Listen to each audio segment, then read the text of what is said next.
Estaremos atendiendo un acto de terror, efectivamente, tal cual, un acto de terrorismo, desgraciadamente, que ha cobrado la vida de más de una decena de personas. Una tragedia, una masacre, que además de ser, por supuesto, un acto de terrorismo, desgraciadamente ocurre en un momento en el que hay una coyuntura muy importante, estoy hablándole del Perú, y es que se acerca la segunda vuelta en la que dos extremos están buscando llegar a la silla presidencial. Estamos hablando de la derecha, estamos hablando de la izquierda, y en el medio, si las cosas ya estaban complicadas, ocurre esto. Ocurre esto que además lleva un mensaje político. Sí, esta masacre, así como lo dan a conocer a través de un comunicado, este grupo terrorista en el Perú, deja saber que esto tiene de por sí una carga política.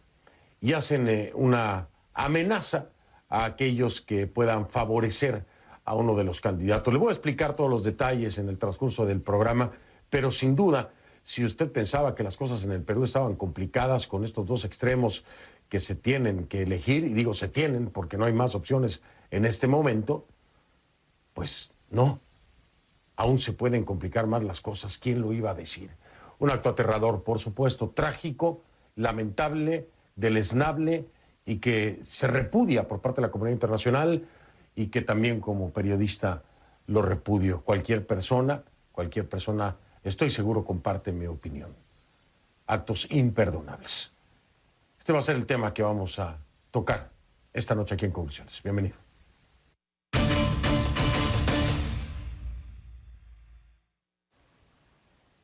Y por eso le pido que a partir de este momento me acompañe utilizando la etiqueta Conclu Masacre Perú.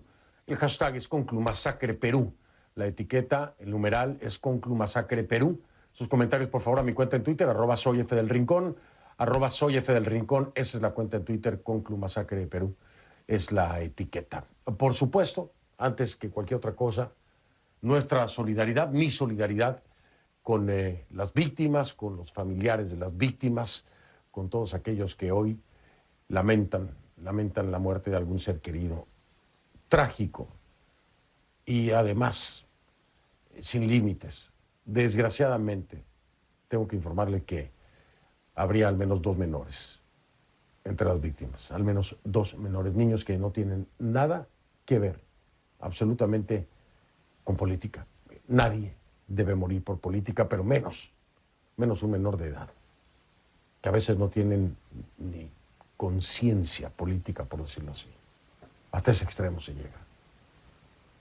Hace más de 40 años ya, en mayo de 1980, se escribía el periodo más violento de la época republicana del Perú. Entonces, militantes de la organización comunista maoísta peruana, Sendero Luminoso, quemaron las urnas y padrones electorales en la localidad de Chuschi, en el departamento de Ayacucho, con un acto con el que comenzó el conflicto armado interno.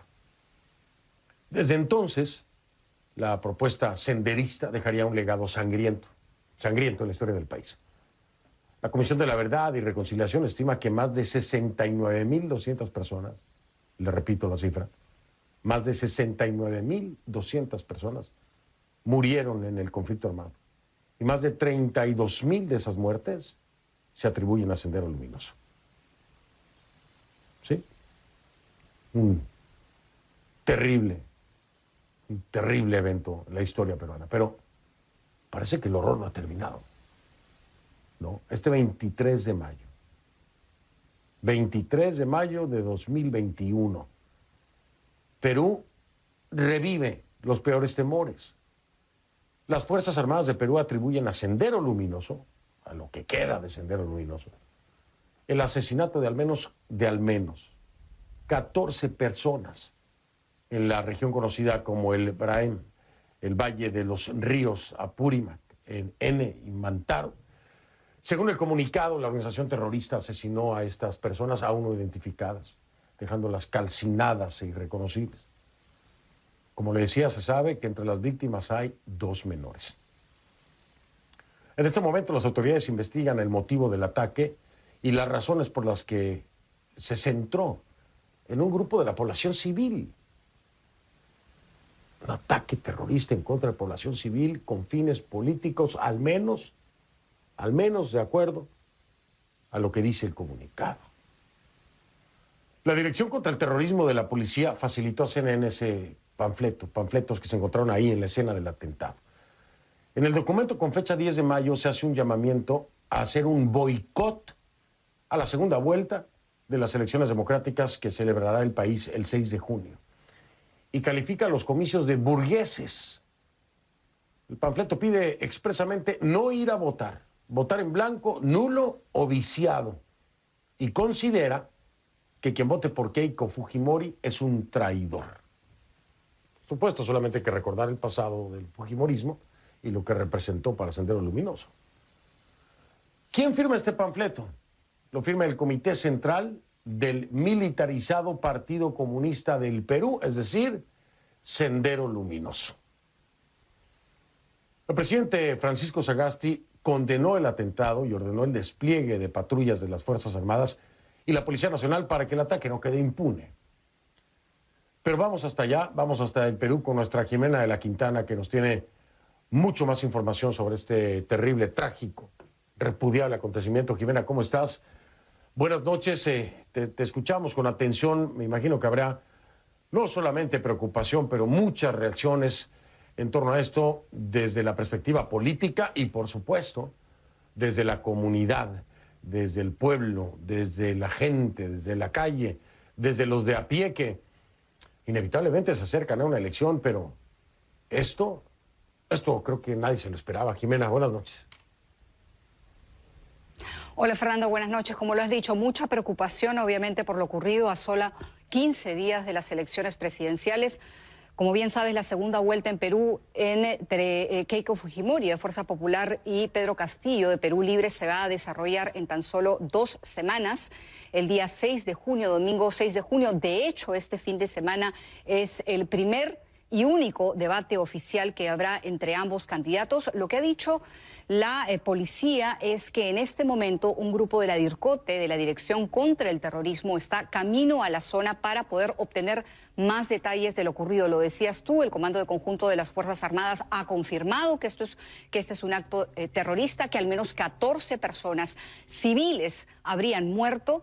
La información adicional la tendrá la DIRCOTE cuando llegue a la zona para confirmar si efectivamente se trata o no de civiles. Lo cierto es que este atentado se da en una zona conocida, lo decías tú bien también, como el BRAEM, el Valle de los Ríos Apurímac y Ene. Esta es una zona, Fernando, donde los remanentes terroristas se han enfrentado constantemente en los últimos años a las fuerzas del orden, tanto a las Fuerzas Armadas como a la Policía Nacional del Perú. Lo que no ha habido en igual número es atentados contra la población civil. De hecho, hubo uno hace un mes contra una familia porque se dice que esta familia apoyaba a las fuerzas del orden en su lucha contra estos remanentes terroristas. Pero lo cierto es que esto ha ocurrido, es oficial y, como te decía, tendremos más detalles de lo que ha pasado muy pronto, esperemos, cuando la DIRCOTE, la Dirección contra el Terrorismo, llegue a esta zona de remanentes terroristas. Sagasti dio su opinión sobre lo ocurrido, el presidente de la República, y también lo ha dado las Naciones Unidas, que en un comunicado ha dicho lo siguiente: el sistema de las Naciones Unidas en el Perú condena el asesinato de al menos 14 personas y dice más abajo en el comunicado: en el marco del proceso electoral en curso hacemos un llamado a todos los actores a actuar con responsabilidad, evitando discursos de odio para evitar aumentar las tensiones. Sabes, Fernando, que esta ha sido una campaña política totalmente polarizada, con frases muy duras de ambos lados, y obviamente lo que se pide es lo que se puede leer, leer en redes sociales. Esta noche he estado revisando redes y escuchando la opinión de personas. Lo que se puede leer es que lo que se pide es que se tenga respeto por las víctimas y que por lo menos por este momento los ataques de ambos lados puedan detenerse. Te voy a contar lo que dijo Keiko, o te voy a presentar las declaraciones de Keiko Fujimori sobre este atentado terrorista. Adelante. Rechazo categóricamente este ataque ocurrido El día de ayer, en el BRAEM, lamento profundamente que nuevamente actos sangrientos estén ocurriendo en nuestro país. Quiero expresar mis profundas condolencias a las familias que han perdido sus seres queridos. Creo que para los que tenemos más de 45 años, esto no es una novedad. Para muchos de los jóvenes quizás sí. Los grupos terroristas lo que buscan es paralizarnos, es generarnos miedo, y nosotros no debemos permitirlo. No debemos nunca tener miedo frente a este tipo de ataques. Pedro Castillo también se pronunció. El contrincante de Keiko Fujimori dijo: quisiera extender mi solidaridad a las familias de las víctimas que acaban de ser asesinadas. Condeno la cobarde actitud de algunas personas que en un escenario político abusan del pueblo. Eso fue lo que dijo finalmente el señor Castillo. Fernando.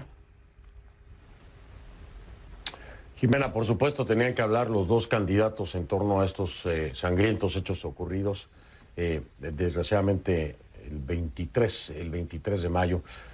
Vamos a estar al pendiente. Aquí, a ver, vamos a estar claros.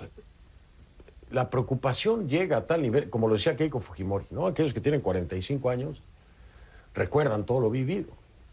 Para los jóvenes tal vez no. Y esa población, la de los 45 años, esa generación, debe ver esto con una perspectiva completamente diferente y con un terror que llega a otro nivel que en la población joven seguramente no tendrá el mismo calado por las experiencias históricas, generacionales, ¿no? Esto es importante subrayarlo por el impacto que puede o no tener en diferentes grupos que al final van a participar de la elección para tomar una decisión. Esto es un tema que hay que tomarlo en cuenta y analizarlo a fondo. Jimena, te mando abrazo, gracias, buenas noches. Cuídate mucho, por favor, porque en estas circunstancias, bueno, hay que tener los ojos bien abiertos. Gracias, Jimena. Gracias. Buenas noches. Jimena de la Quintana en vivo desde Lima. Voy con mi primer invitado de esta noche.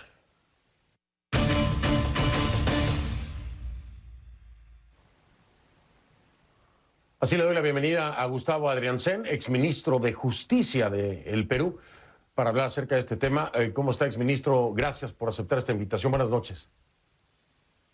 Estimado Fernando, ¿cómo te encuentras? Muy buenas noches. Quedo a tus órdenes. Gracias. Muy preocupado. Y esta es la primera pregunta que le hago. Ya después entramos más en detalle. ¿En qué nivel de preocupación debemos y deben los peruanos y las peruanas tener este acontecimiento el día de hoy? Porque hacia el pasado, todo empezó de esta forma, es decir, un acontecimiento que después creció en lo que conocemos y marcó la historia del Perú. Ahora estamos viendo otro acontecimiento y no sabemos dónde va a parar. ¿Qué grado de preocupación tiene que representar esto para el Perú? Fernando, si me permites una primera licencia solamente para expresar mis más sentidas condolencias a los familiares de los 18 peruanos y peruanas asesinados ayer vilmente por la organización terrorista Sendero Luminoso. 2 menores de edad, 6 mujeres y 10 varones. Ese es el saldo que nos deja la insanía terrorista. Al terrorismo, Fernando, no se le puede dar ni un centímetro. Todo acto terrorista debe provocar nuestro mayor nivel de preocupación. Peruanos como yo, que ya tenemos más de 50 años, hemos sufrido de la demencia de los atentados terroristas. Por eso, para nosotros, un acto de esta naturaleza llama a la máxima preocupación.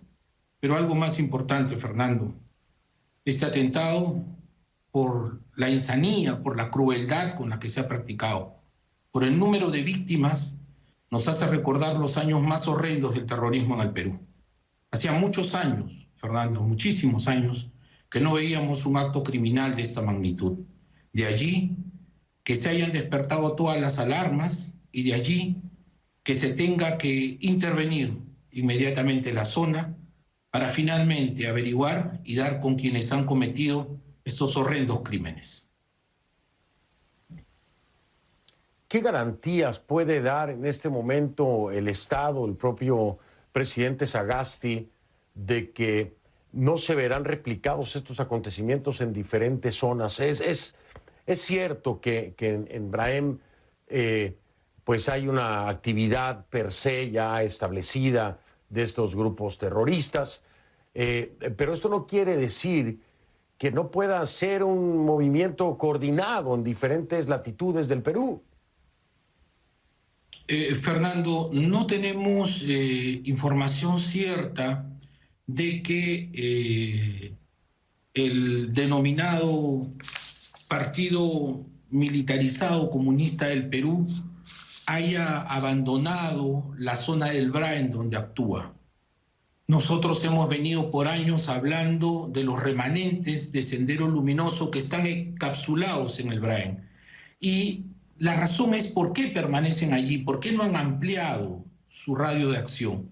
En primer lugar, porque sus huestes no son muy numerosas. Se calcula que pueden bordear entre los 400 y 500 efectivos. Por otro lado, el Braem, Fernando, y esto no hay que dejar de decirlo, es una zona de producción cocalera donde se ha producido un tándem entre el narcotráfico y el terrorismo. En esta zona, inaccesible en la selva del Perú, están actuando los narcotraficantes y reciben protección de los terroristas, y a cambio de esa protección los narcotraficantes les pagan y les proveen de armas y municiones. Entonces, en este binomio diabólico es donde se están desarrollando estas actividades narcoterroristas. De allí que la posibilidad de expansión de estos grupos terroristas no sea, en mi opinión al menos, un hecho latente. Sin embargo, Fernando, no podemos dejar de considerar que existen actualmente en el Perú organizaciones de fachada de Sendero Luminoso, organizaciones de fachada que se han venido infiltrando en el tejido social, instrumentalizando el orden democrático y pretendiendo utilizar ese orden democrático para, entre comillas, legalizarse. Ese es el movimiento conocido como Movadef, que actualmente, por ejemplo, pide una nueva constitución y la amnistía para el delincuente terrorista Abimael Guzmán Reynoso. Son diferentes métodos de acción. En el Braem la acción es armada, mientras que las organizaciones de fachada, repito, como Movadef, están utilizando más bien una vía de acción política.